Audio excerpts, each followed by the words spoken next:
La licorne est une créature difficilement saisissable. Les textes qui la mentionnent dès l'Antiquité s'accordent sur un point, c'est un animal hybride. Vers la fin du 5e siècle avant Jésus-Christ, le médecin grec Stésias décrit la licorne comme une sorte de grand âne sauvage à la corne tricolore.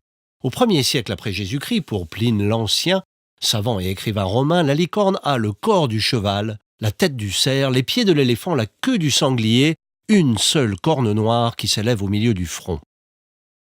La licorne figure également dans la version médiévale de la Bible. En hébreu, l'Ancien Testament mentionne un réem, une sorte de bœuf sauvage. Dans la traduction en grec, cet animal a perdu une corne, il est devenu monokéros. La version en latin a logiquement traduit le grec par unicornis. Ainsi, les deux sources qui font autorité au Moyen-Âge, les récits des sages de l'Antiquité et la Bible, vont alimenter la croyance en l'existence de la licorne.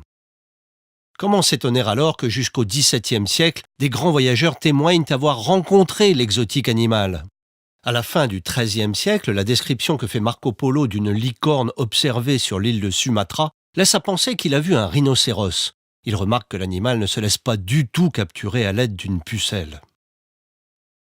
Quelques années plus tard, Bernhard von Breidenbach, chanoine de la cathédrale de Mayence, affirme lui aussi avoir aperçu une licorne le 20 septembre 1483 dans le Sinaï lors de son pèlerinage en Terre Sainte.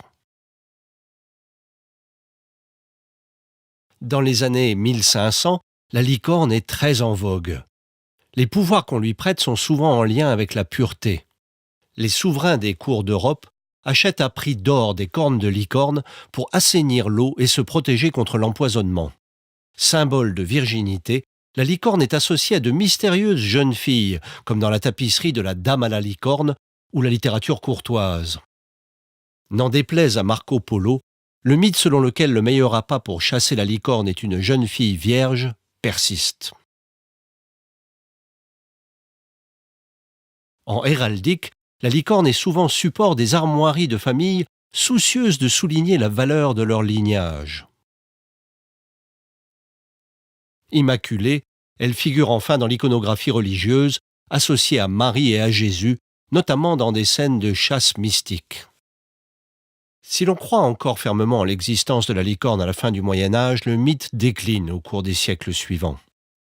Dès 1582, le chirurgien Ambroise Paré consacre à l'animal un discours dubitatif. Il dénonce les vertus prétendues de sa corne, dont les apothicaires font un commerce lucratif. Trésors d'églises et cabinets de curiosités regorgent alors de cornes de licorne. Il est remarqué que ces cornes viennent toutes du nord de l'Europe. Dans la première moitié du XVIIe siècle, Ole Worm, médecin et naturaliste danois, établit que ces cornes appartiennent en fait à un animal marin, le narval, pêché en Islande et au Groenland. Les marins l'appellent licorne de mer. Le doute s'installe. Coup de théâtre en 1663, avec la découverte d'un squelette de licorne à Magdebourg en Allemagne. C'est un habile assemblage d'os de mammouth, de rhinocéros et de fanons de baleine, une supercherie qui ne tarde pas à être dévoilée. Au XIXe siècle, les zoologues relèguent définitivement la licorne dans la catégorie des animaux de fiction. La licorne rejoint le bestiaire imaginaire. C'est précisément son caractère symbolique et irréel qui permet à la licorne un retour en force. Pour les artistes, elle demeure une source d'inspiration inépuisable. Gustave Moreau, Jean Cocteau, Rebecca Horn, Claude Ruteau revisitent le mythe ou s'en amusent, comme Nicolas Buff avec son trophée de chasse décalé.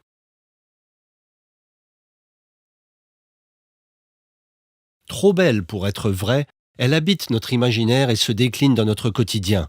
Elle investit également la culture populaire, des séries aux romans historiques. Son pouvoir de purifier est devenu celui d'embellir. Savons ou produits de beauté s'en emparent. Souvent associée aux couleurs de l'arc-en-ciel, elle devient symbole de la communauté LGBT. Fantastique et rapide, elle prête son nom aux start-up de la Silicon Valley à l'ascension fulgurante, valorisée en bourse à plus de 1 milliard de dollars.